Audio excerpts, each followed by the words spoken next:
Dite la verità, vi sarà capitato di sognare di possedere un grande yacht? Sì, ma torniamo con i piedi per terra e proviamo a ragionare. Se ci fosse un 10 metri che è in grado di offrirci ogni comfort, in ogni modo, in ogni situazione, beh, allora forse il sogno potrebbe diventare realtà.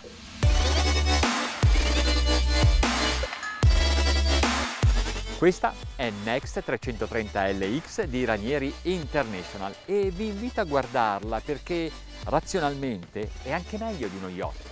Intendo dire che in una dimensione che permette di contenere i costi, di gestirla autonomamente, di ormeggiarla facilmente, trovate tutto, ma proprio tutto. State a vedere. Ranieri International ha cominciato dalle piccole barche e le ha sempre costruite bene. Ampliando la gamma con i modelli più grandi ha puntato anche sulla bellezza.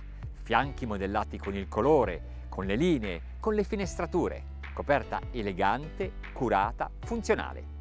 Cominciamo proprio dalla funzione. Sapete che qui potete pernottare in 4? A prua c'è la dinette, con divanetti e tavolo ad altezza regolabile, per abbassarlo e ottenere un matrimoniale. Tutto intorno le imbottiture e poi gli spazi di stivaggio sui fianchi e sotto la cuccetta.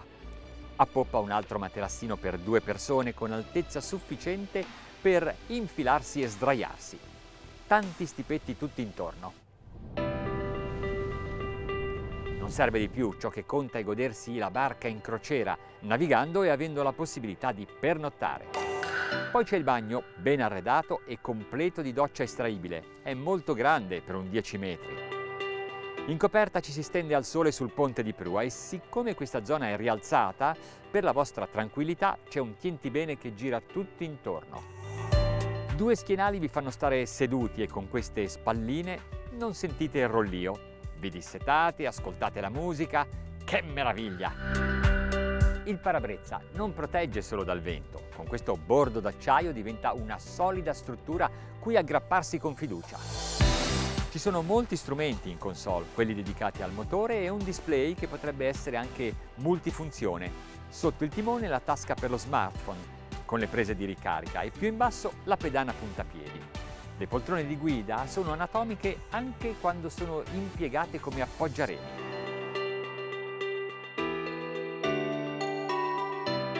Se avete un certo languore, 2 frigoriferi possono darvi tutto quello che volete. Sul top non c'è il solito coperchio pesante, ma 2 sportelli leggeri. I fuochi sono incassati, così le pentole non cascano e non cascate nemmeno voi perché ci sono maniglie dappertutto. Il divano di poppa lascia spazio a un varco su un fianco, chiuso con un cancelletto. Ci sono poi 2 sedute a scomparsa, con schienale imbottito, e al centro il pagliolo, che si solleva per unire tutti i sedili e formare un prendisole, oppure per diventare tavolo da pranzo. Sulla plancia bagno, 2 maniglie aiutano a risalire dall'acqua, ma sono un po' spigolose.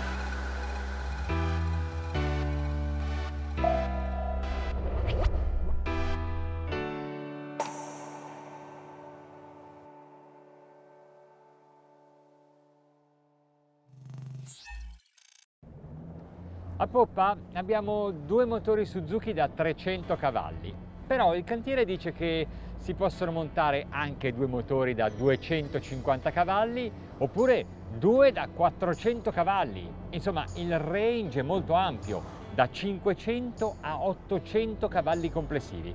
Intanto verifichiamo le prestazioni con questa motorizzazione.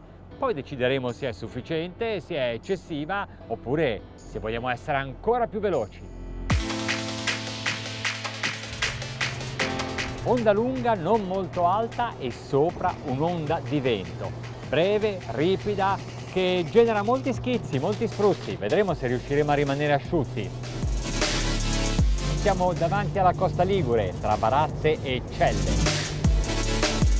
Bisogna impegnarsi a dosare dolcemente il gas, perché basta appena muovere le manette che siamo già in planata. Direi che la minima velocità di planata è addirittura di 10 nodi. È una situazione che è favorita dalla posizione del baricentro, decisamente avanzato, per effetto di questa grande cabina. e non plana solo subito, va subito in velocità. Devo addirittura tirare indietro le manette per darvi qualche dato di consumo alle andature di crociera più basse. Siamo a 25 nodi e percorriamo 0,4 miglia con un litro. Ora, siccome la capienza del serbatoio del carburante è di addirittura 700 litri, pensate a quante miglia riuscite a navigare in autonomia. Direi sono 280. Stessi consumi, anzi ancora un po' inferiori alla velocità di 30 nodi. Siamo a 0,45 miglia con un litro. Eh sì, avrei dovuto dirvelo prima. Questo scafo ha 2 step e la loro azione a queste andature un po' più alte si fa sentire in maniera perfetta. Sino adesso, per navigare meglio possibile con questa condizione di mare, ho ottenuto il trim tutto basso, ma se lo alzassi un po' forse migliorerei ancora le prestazioni. È decisamente più scorrevole. 4800 giri minuto, navighiamo a 35 nodi. Se il mare fosse calmo potete navigare così quanto tempo volete. I motori lo sopportano, voi e l'equipaggio anche. Peccheggio contenuto, rollio abbastanza controllato, anche perché la sbandata non è eccessiva, si appoggia bene sullo spigolo.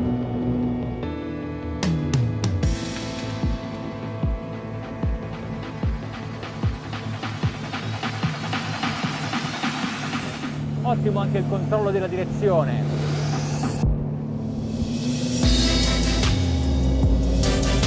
Sentite il rombo che aumenta? È perché sono passato a 5700 giri, 5900, 6000, adesso supero il 50% di trim, tengo giù la manetta, 6200 giri minuto, 6400,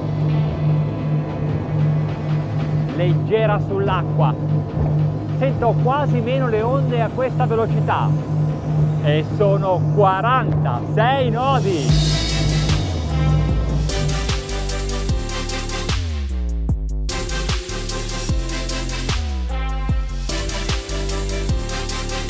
All'inizio del servizio ho elencato le ragioni per cui una barca potrebbe anche essere meglio di uno yacht.